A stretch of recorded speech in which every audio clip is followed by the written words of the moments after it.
Roots மக்களுக்கு வணக்கம். இன்னைக்கு நம்மளோட நிகழ்ச்சியில எதை பத்தி பார்க்க போறோம், யாரை பத்தி பார்க்க போறோம் அப்படின்னா, கொஞ்ச நாளாவே பார்த்தீங்கன்னா, நாம நெறைய நடிகைகள பத்தி தான் பார்த்துக்கிட்டு வரோம். அதாவது படத்துல வரக்கூடிய ஹீரோயின்ஸ் பத்தியும், அவங்களுடைய சம்பளம் பத்தியும், சொத்து மதிப்புகள் பத்தியும் தான் நாம பார்த்துட்டு வரோம்.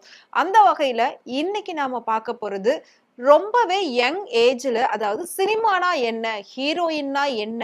ஸோ சினிமாவுல எப்படி நடிக்கணும்? அதுல நமக்கு என்ன மாதிரி ஒரு ஃபியூச்சர் இருக்கும்? இப்படி எதுவுமே தெரியாம, சின்ன வயசுலயே அதாவது 15, 16 வயசுலயே சினிமாவுல ஹீரோயினா அறிமுகமான ஒரு சில முக்கியமான நடிகைகள பத்தி தான் இப்ப நாம பார்க்க போறோம்.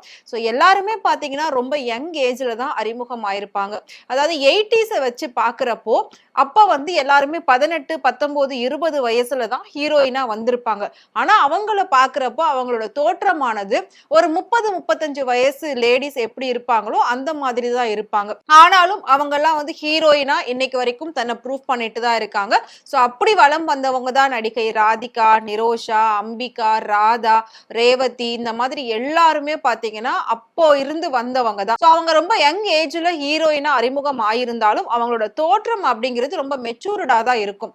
ஆனா இப்ப இருக்கக்கூடிய ஹீரோயின்ஸ்ல யார் அந்த மாதிரி 16 வயசுல வந்து இப்ப வந்து அவங்க ஒரு பெரிய இடத்துல இருக்காங்க அப்படின்றத நாம பார்க்க போறோம். சோ அதுல வந்து முக்கியமா சொல்லணும் அப்படின்னா ஒரு சிலர் வந்து இப்ப நிறைய இன்டர்வியூஸ் கொடுத்துட்டு இருக்காங்க. அதாவது இப்ப பட வாய்ப்புகள் இல்லாத ஹீரோயின்ஸ் எல்லாம் இன்டர்வியூஸ் நிறைய கொடுப்பாங்க. அப்படி கொடுக்கும்போது அவங்க சொல்லக்கூடிய விஷயம் என்ன அப்படின்னா, நான் வந்து சினிமாவுக்கு இத்தனை வயசுல வந்தேன். சினிமாவுக்குள்ள வரும்போது நம்ம என்ன பண்ண போறோம், நம்ம என்ன மாதிரி நடிக்க போறோம், இதுல நம்ம ஃபியூச்சர் எப்படி வரும் எதுவுமே தெரியாது. பிளாங்கா தான் நான் சினிமாக்குள்ளவே வந்தேன்.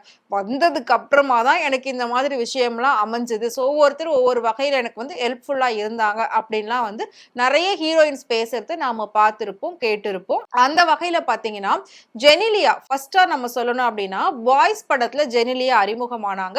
பாய்ஸ் படத்துல இருக்கக்கூடிய ஹீரோஸ் 4-5 பேருமே ரொம்ப ரொம்ப யங் ஏஜ்ல இருக்கிற மாதிரி தான் நமக்கு தெரியும். ஸோ அப்படி இருக்கிற பட்சத்துல அதுக்கு ஏத்த மாதிரி அவங்கள விட சின்ன பொண்ணு மாதிரி ஒரு பொண்ணு வேணும்னு சொல்லி ரொம்ப கஷ்டப்பட்டு ஆடிஷன் வச்சு செலக்ட் பண்ணிருக்காங்க. முக்கியமா ஜெனிலியாவை வந்து நார்மலா ரோட்ல போறப்பதான் அந்த டைரக்டர் பார்த்திருக்காங்க. ஸோ பார்த்ததுக்கு அப்புறமா அவங்கள கான்டாக்ட் பண்ணி நீங்க ஆடிஷன்ல வந்து கலந்துக்கோங்க அப்படின்ற மாதிரி சொல்லியிருக்காங்க. ஸோ ஜெனிலியாவும் விளையாட்டா போயிட்டு தான் ஆடிஷன்ல கலந்துருக்காங்க. பட் வந்து சூப்பரா அவங்க செலக்ட் ஆயிட்டாங்க. ஸோ அப்படி செலக்ட் ஆகுறப்போ அவங்க 10th தான் முடிச்சிருந்திருக்காங்க. 10th முடிச்சுட்டு நம்ம அடுத்து படிக்கணுமே அப்படின்னு சொல்லி வீட்டுல ஒரு பக்கம் சினிமால நடிக்க போறோம்னு சொல்றதுக்கு பயமாவும் இருந்தது. ஏன்னா படிப்பு முக்கியம் அப்படின்னு சொல்லி. ஆனாலும் அவங்க அப்பா அம்மா கிட்ட ரொம்ப வந்து கம்பல் பண்ணி, ரொம்ப ஃபோர்ஸ் பண்ணி, ரொம்ப பிரஷர் பண்ணி தான் அவங்க வந்து நடிக்கவே வந்திருக்காங்க. ஸோ நடிக்க வந்ததுக்கு அப்புறமா பாய்ஸ் படம் மிகப்பெரிய ஒரு ஹிட் அடிச்சது. அவங்களுக்கு ஒரு நல்ல பேரும் வாங்கி கொடுத்தது.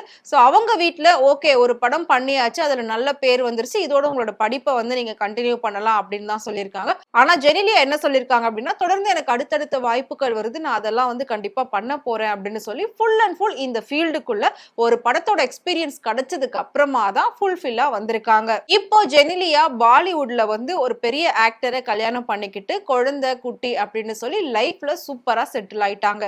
அடுத்ததா நம்ம எல்லாருக்குமே இன்னைக்கு வரைக்கும் மறக்க முடியாத ஒரு நடிகை சந்தியா. வெறும் சந்தியா அப்படின்னு சொன்னா கண்டிப்பா யாருன்னு யோசிப்பீங்க. காதல் சந்தியா அப்படின்னு சொன்னா எல்லாருக்குமே தெரியும். சோ தன்னோட பேர் கூட அந்த படத்தோட பேரு அடையாளமா அமைஞ்சது ஒரு சில நடிகர்களுக்கு, ஒரு சில நடிகைகளுக்கு. அப்படி இருக்கும்போது காதல் பரத், காதல் சந்தியா அப்படிங்கிறது அந்த படத்தோட பேர் வந்து அவங்களோட அப்படியே வந்து அட்டாச் ஆயிடுச்சு. அதே மாதிரி தான் ஜெயம் ரவிக்கும் பாத்தீங்கன்னா ரவின்னு இருந்த பேரு அந்த படத்துக்கு அப்புறமா தான் ஜெயம் ரவினே மாற்றப்பட்டது.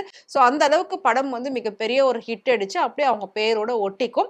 அப்படி ஒட்டினது தான் காதல் சந்தியாவும். காதல் சந்தியா வந்து பாத்தீங்கன்னா உண்மையிலே 10th தான் படிச்சுட்டு இருந்திருக்காங்க இந்த படம் வரும்போது. கிட்டத்தட்ட இந்த படம் வந்து 2004 or 5 அந்த இயர்ல தான் வந்தது. ஸோ அப்போ காதல் சந்தியா வந்து திண்டுக்கல்ல ஒரு ஸ்கூல்ல படிச்சுட்டு இருந்திருக்காங்க. ஸோ அந்த ஸ்கூலுக்கு ஆடிஷன் போறப்பதான் டைரக்டர் லிங்குசாமி வந்து சந்தியாவை சூஸ் பண்ணியிருக்காரு. ஸோ அப்படி இருக்கும்போது கண்டிப்பா நாங்க அனுப்ப மாட்டோம் அப்படின்னு தான் சொல்லியிருக்காங்க. இருந்தாலும் டைரக்டர்ஸ் எல்லாருமே அந்த டீம் எல்லாம் எல்லாம் பேசி கன்வின்ஸ் பண்ணி தான் சந்தியாவை அந்த படத்துல நடிக்க வச்சிருக்காங்க. பட் இந்த படத்தை வந்து ஒரு ஸ்கூல்ல எடுக்கும்போது அந்த ஸ்கூல்ல பெர்மிஷன் கேட்டிருக்காங்க. பட் இந்த மாதிரி ஒரு கதை அப்படின்னு சொன்னா எந்த ஸ்கூல்லயும் பெர்மிஷன் கொடுக்க மாட்டாங்க. அதனால டைரக்டர் என்ன பண்ணியிருக்காரு அப்படின்னா, திண்டுக்கல்ல இருக்க ஒரு ஸ்கூல்ல போயிட்டு இங்க படிக்கக்கூடிய ஒரு மாணவி நல்லா படிச்சு ஃபர்ஸ்ட் மார்க் எடுத்து கலெக்டர் ஆகுறாங்க. அதுதான் இந்த படத்தோட கான்செப்ட், அதுதான் ஸ்கிரிப்ட் அப்படின்னு சொல்லியிருக்காங்க. ஸோ அதனாலதான் அந்த ஸ்கூல் மேனேஜ்மெண்ட்டும் சேர்ந்து முடிவு பண்ணி அந்த படத்தை அங்க எடுக்கிறதுக்காக அலோ பண்ணியிருந்தாங்க.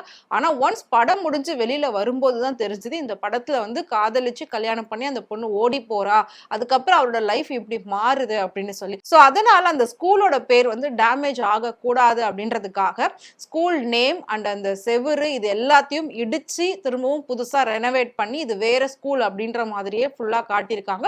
இது உண்மையிலே நடந்த ஒரு கதை தான். ஸோ அப்படி இருக்கிற பட்சத்துல காதல் படமே உண்மையில நடந்த கதை அப்படின்றது நம்ம எல்லாருக்குமே தெரியும். ஸோ காதல் சந்தியா எந்த ஒரு முன் அனுபவம் இல்லாம, சினிமானா என்னன்னு தெரியாம, எந்த பேக்ரவுண்டுமே இல்லாம அப்படியே பிளாங்கா நடிக்க வந்தவங்க தான். அதுக்கப்புறமா அந்த படம் வெற்றி பெற்றதுக்கு அப்புறமா ஒரு சில படங்கள் அவங்களுக்கு அடுத்தடுத்து வாய்ப்புகள் வந்தது. இருந்தாலும் பெரிய அளவுல ஒரு ஹீரோயினே அவங்களால வந்து தமிழ் சினிமாவில் வலம் வர முடியல. ஸோ கிடைச்ச கேரக்டர் எல்லாத்தையும் யூஸ் பண்ண ஆரம்பிச்சாங்க. வாய்ப்புகள் குறையும் போது அப்படியே கல்யாணம் பண்ணி லைஃப்ல இப்போ செட்டில் ஆயிட்டாங்க. ஸோ அடுத்ததான் பாத்தீங்கன்னா லக்ஷ்மி மேனன். லக்ஷ்மி மேனனுடைய முதல் படம் கும்கி அப்படின்னு நம்ம எல்லாருமே நினைச்சிருக்கோம். பட் அதுக்கு முன்னாடியே சுந்தர பாண்டியனோட ஷூட்டிங் எல்லாம் முடித்து வச்சிருந்தாங்க. பட் வெளிவந்தது வந்து கும்கி வந்தது. ஸோ கும்கி வந்து லக்ஷ்மி மேனனுக்கு செகண்ட் மூவி தான். ஆனா அப்போ லக்ஷ்மி மேனனுடைய வயசு என்ன அப்படின்னு பாத்தீங்கன்னா 16 வயசு தான். ஸோ அப்போ அவங்க +1 தான் படிச்சுட்டு இருந்திருக்காங்க. அந்த டைமிங்ல இவங்களுக்கு பட வாய்ப்பு வரும்போது அவங்க ஸ்கூல்லயே வந்து அலோ பண்ணலையா, அப்படிலாம் நீங்க போகக்கூடாது, எக்ஸாம் வருது, 12th எக்ஸாம், பப்ளிக் எக்ஸாம் அப்படின்லாம் சொல்லி ப்ரெஷர் பண்ணியிருக்காங்க. ஸோ அப்படி இருந்தாலும் லக்ஷ்மி மேனனும் அவங்களோட ஃபேமிலியும் சேர்ந்து அவங்க ஸ்கூலை வந்து கன்வின்ஸ் பண்ணி தான் நடிக்கவே அனுப்பியிருக்காங்க. ஸோ படத்தோட ஷூட்டிங் எல்லாம் முடிஞ்சதுக்கு அப்புறமா நேரா லக்ஷ்மி மேனன் டியூஷன் சென்டருக்கு தான் போவாங்களாம். டியூஷன்ல போய் படிச்சு தான் +2வே அவங்க பாஸ் பண்ணாங்களாம். ஆல்மோஸ்ட் 2 படம் ரிலீஸ் ஆனதுக்கு அப்புறமா தான் லக்ஷ்மி மேனனுடைய +2 ரிசல்ட் கூட வெளியாச்சு. ஸோ அந்த அளவுக்கு ரொம்பவே சின்ன பொண்ணா இருந்திருக்காங்க. கும்கி படத்துக்கு அப்புறமா ஒரு நல்ல பேர் கிடைச்சது லக்ஷ்மி மேனனுக்கு. அதுக்கப்புறம் விஷாலுக்கும் அவங்களுக்கும் வந்து கல்யாணம் நடக்கும், அவங்க 2 பேர் லவ் பண்றாங்க அப்படின்லாம் ஒரு கிசு விமர்சனங்கள் போச்சு. பட் அது எல்லாத்தையும் தாண்டி இப்போ வந்து லக்ஷ்மி மேனன் டோட்டலா சினிமாவை விட்டே ஒதுங்கி இருக்காங்க. வாய்ப்புகள் அவங்களுக்கு வந்து பெருசா இல்ல. ஏன்னா அவங்களோட தோற்றம் அப்படின்றது ஒரு ஹீரோயின்ஸ்க்கு இருக்க மாதிரி இருக்கு. ஒரு ஹோம்லி கேரக்டர் அப்படின்னா அவங்க நல்லா செட் ஆவாங்க. ஆனா வந்து ஒரு மாடல் அப்படின்றப்ப அவங்களுக்கு வந்து செட்டே ஆகாது. இருந்தாலும் லக்ஷ்மி மேனன் நடிச்ச ஒரு சில படங்கள், ஒரு சில பாடல்கள் இன்னைக்கு வரைக்கும் ஹிட் லிஸ்ட்ல தான் இருந்துட்டு இருக்கு. ஆனா லக்ஷ்மி மேனன் இப்ப வரைக்கும் கல்யாணமே பண்ணிக்காம ஒரு ஐடி கம்பெனில வேலை செய்யற மாதிரியான நியூஸ் தான் நமக்கு வந்திருக்கு. ஸோ அவங்க வந்து பர்சனலா என்ன பண்ணிட்டு இருக்காங்க அப்படின்றது நமக்கு தெரியாது. பட் கல்யாணம் எதுவும் அவங்க பண்ணிக்கல, அது மட்டும் நல்லா தெரியும். கொஞ்ச நாளுக்கு முன்னாடி வந்துட்டு ஒரு பார்ல இருந்து குடிச்சிட்டு வரும்போது ஒருத்தரோட சேர்ந்து சண்டை போட்டு ஒரு வீடியோ எல்லாம் பயங்கர வைரல் ஆச்சு. அதுல அவங்க பேர் ரொம்பவே டேமேஜ் ஆயிருந்தது. இதுல இருந்து நாம என்ன தெரிஞ்சுக்க வேண்டியது அப்படின்னா, எந்த ஒரு முன் அனுபவம் இல்லாம, எந்த ஒரு யோசனையும் இல்லாம, எந்த ஒரு ப்ரீ பிளானிங்குமே இல்லாம சினிமாக்குள்ள பிளாங்கா ரொம்ப யங் ஏஜ்ல நுழைந்த ஹீரோயின்ஸ் பத்தி தான் நாம பார்த்தோம். ஸோ இப்போ அவங்களோட லைஃப் ஸ்டைல் எப்படி இருக்கு அப்படின்றது நம்ம பார்த்தோம். ஸோ அதனால அந்தந்த ஏஜ்ல இதான் பண்ணணும் அப்படின்ற மாதிரி நம்ம வந்து ஒரு சில விஷயங்கள் வச்சிருப்போம். அதனால படிக்கிற வயசுல படிக்கணும், காலேஜ் போற வயசுல காலேஜ் போகணும், வேலைக்கு போற வயசுல தான் நம்ம மற்ற எல்லா விஷயத்தையும் யோசிக்கணும் அப்படின்றது நமக்கு தெளிவா தெரியுது. ஸோ நான் சொன்ன இந்த 3 ஹீரோயின்ஸ்ல யார் உங்களுக்கு ரொம்ப பிடிக்கும் அப்படின்றத மறக்காம கமெண்ட்ல சொல்லுங்க. இதே மாதிரி சினிமாவை பத்தியும் நடிகர் நடிகைகளை பத்தியும் டே பை டே இன்ட்ரெஸ்டிங்கான இன்ஃபர்மேஷன்ஸ் தெரிஞ்சுக்கணும் அப்படின்னு நினைச்சீங்கன்னா மறக்காம ஃப்ரெண்ட் சேனலை ஃபாலோ பண்ணிக்கோங்க.